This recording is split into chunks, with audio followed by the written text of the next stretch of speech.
Assalamualaikum warahmatullahi wabarakatuh. Salam sejahtera bagi kita semua. Kembali lagi bersama saya Muhammad Zulfikar Aizon.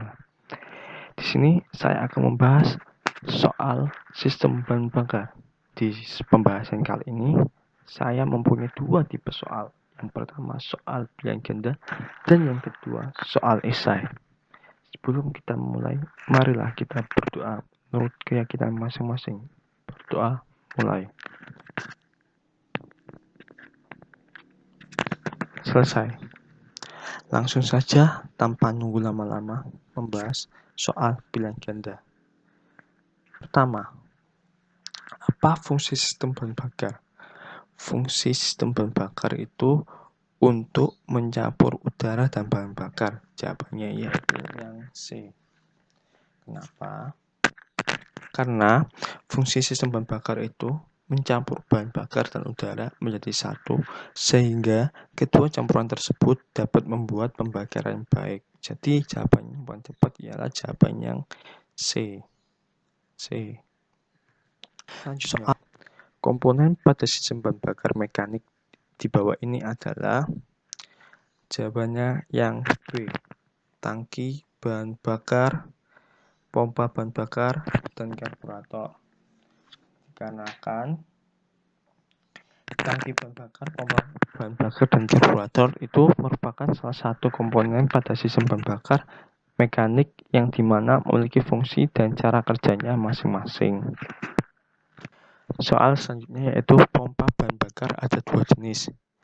Jawaban yang paling tepat ialah listrik dan mekanik. Karena listrik rangkaian fenomena fisika yang berhubungan dengan kehadiran dan aliran muatan listrik. Sedangkan mekanik merupakan bagian sangat penting dalam ilmu fisika, terutama untuk ahli sains dan ahli teknik.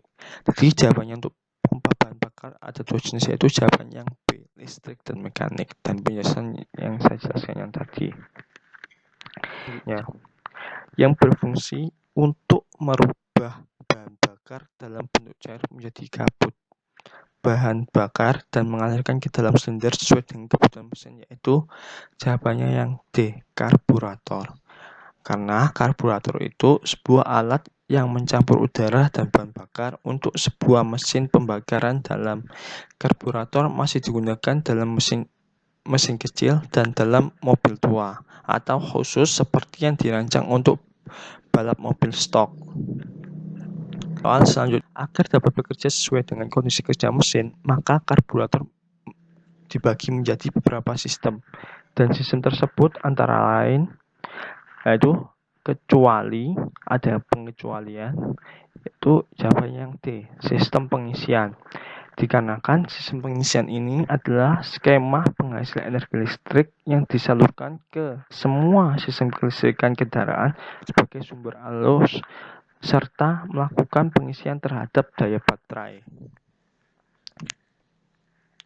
Jadi untuk yang ini kan soalnya beberapa sistem dan sistem tersebut dikecuali. Jadi kan karburator kan menjadi ada sistem jok, ada pelampung, dan kecepatan rendah. Yang kecuali ini kan yang paling jelas yaitu sistem pengisian, yaitu jawaban yang D.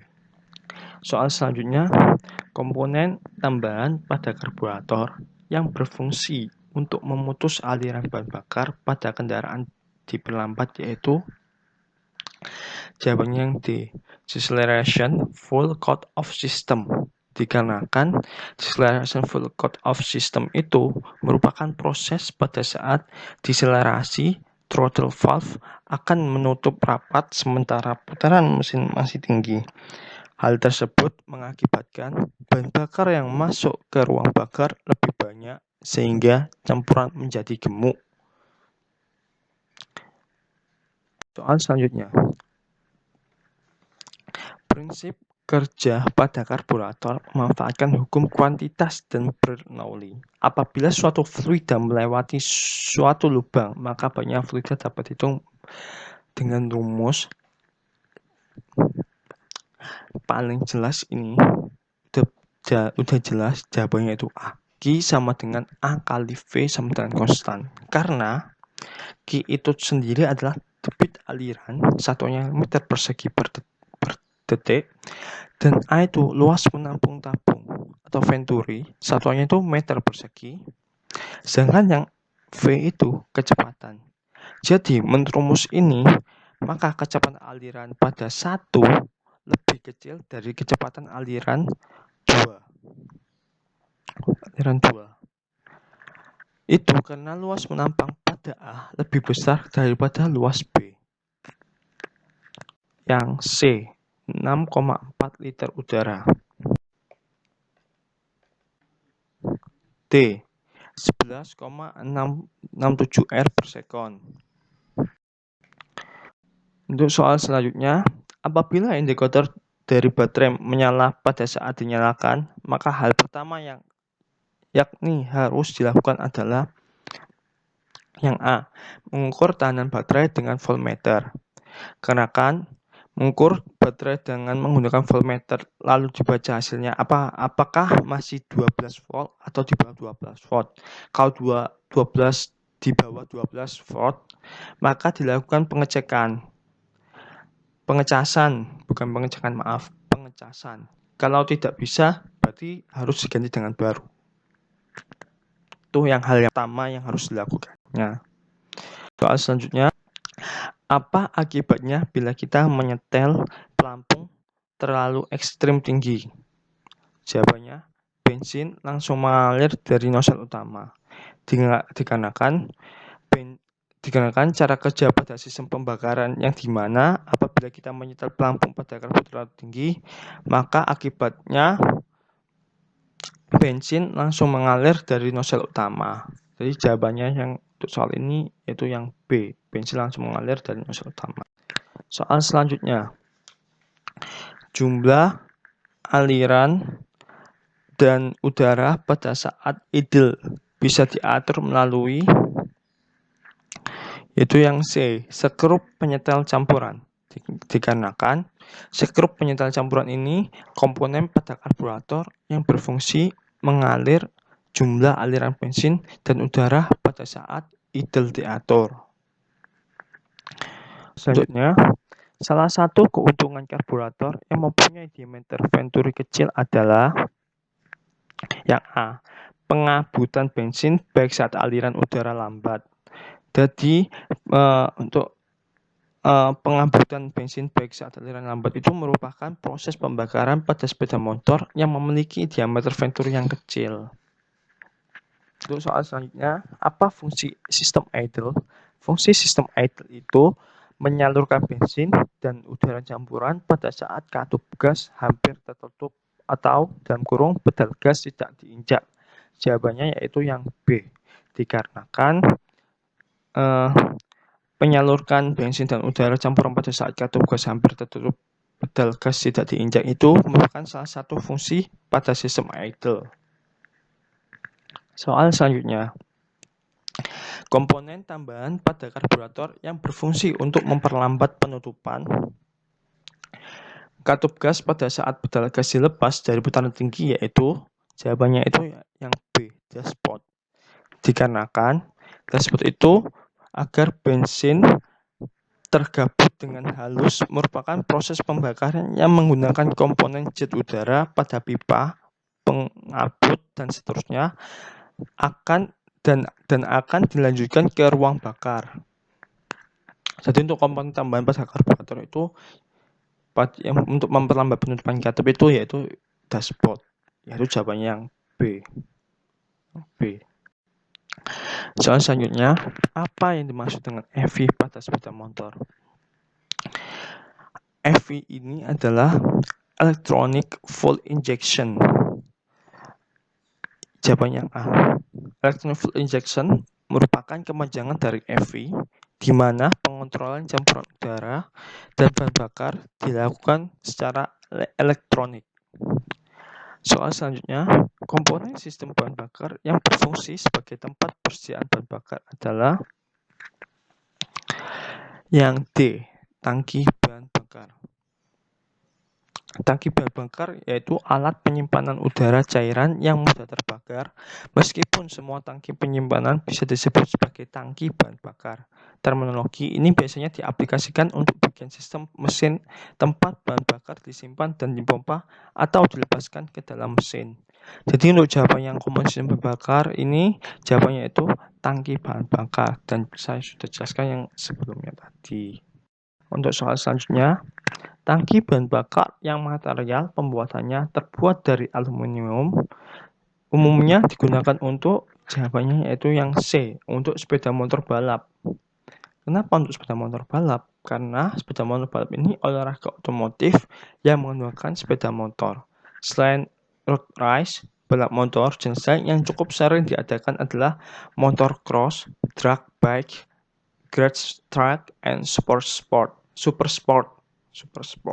Jadi tangki bahan bakar yang pembuatannya terbuat aluminium itu untuk biasanya digunakan oleh sepeda motor balap. Soal selanjutnya yaitu salah satu bagian konstruksi tangki yang berfungsi untuk menjaga melimpahnya bensin pada saat goncangan. Jika kondisi panas, bensin akan memuai adalah, jawabannya A, filter tube.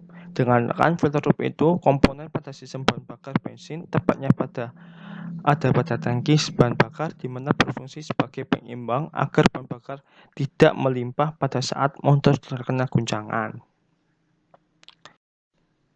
Soal selanjutnya saya akan membahas tentang soal esai. Teman-teman siapkan kertas dan pulpennya. Soal yang pertama.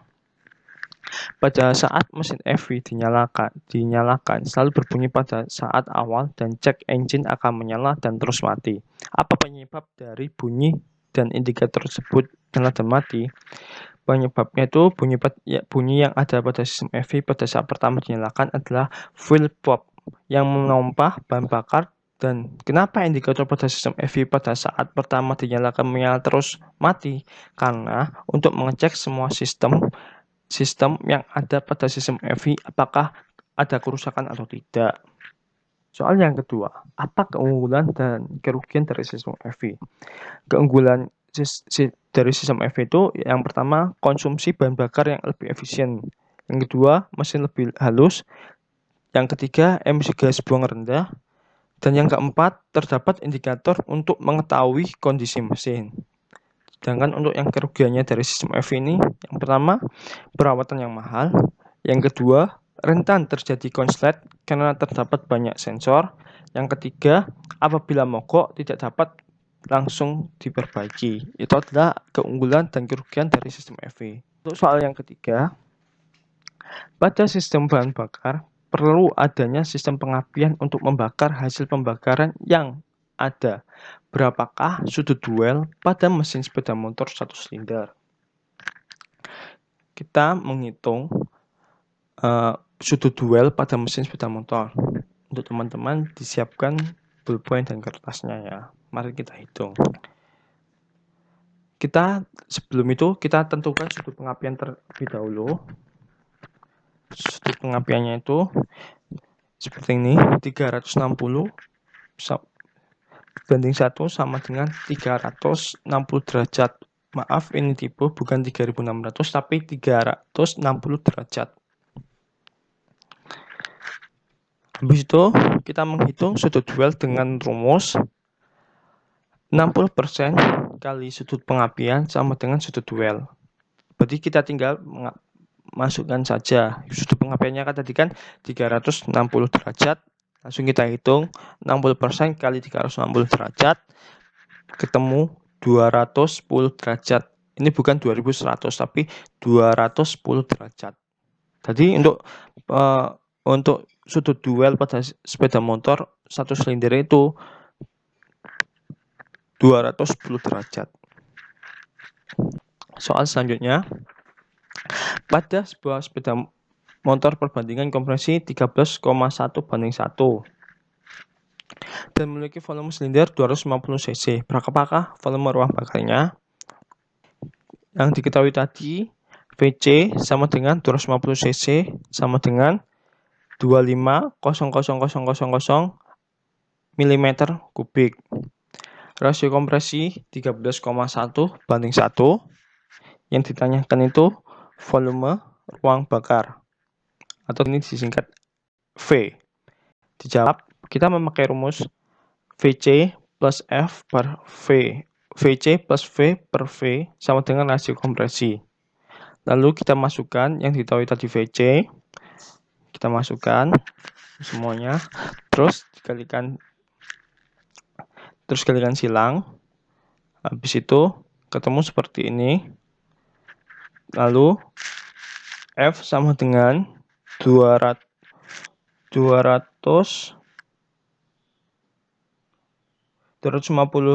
per 12,1 sama dengan hasilnya menjadi 20,66 cc. Jadi untuk volume ruang bakarnya pada sepeda motor berbanding kompresi 13,1:1 itu 20,66 cc. Itu jawabannya.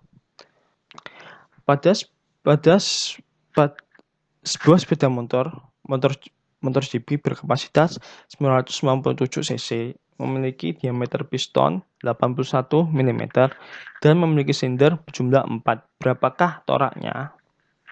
Kita mencari torak, kita tulis yang diketahui apanya dulu, yaitu yang diameter 81 mm diganti dengan cm menjadi 8,1 cm. Lalu yang kedua yang diketahui itu adalah VC, itu 997 cc. Dan yang ketiga itu jumlah silinder. Jumlah silindernya itu berjumlah 4. Yang ditanyakan itu langkah toraknya. Dijawab VC sama dengan 0,25 kali 3,14 kali diameter kuadrat kali T besar kali N. Kita masukkan. Jadi VC-nya tadi udah diketahui 997 cc, kita masukkan, lalu kita dihitung seperti hitungan biasa. Lalu kita temukan T sama dengan 997 per 51,50. Lalu kita hitung menjadi hasilnya T sama dengan 19,31 cm diganti menjadi mm menjadi 193,18 mm. Jadi jawabannya untuk langkah toraknya silinder yang berjumlah 4 itu 193,18 mm. Itu jawabannya. Terima kasih. Apabila ada salah kata atau tulisan, saya mohon maaf sebesar-besarnya. Semoga ilmu yang saya share ini bermanfaat bagi kalian semua. Terima kasih. Wabillahi wal hidayah. Wassalamualaikum warahmatullahi wabarakatuh.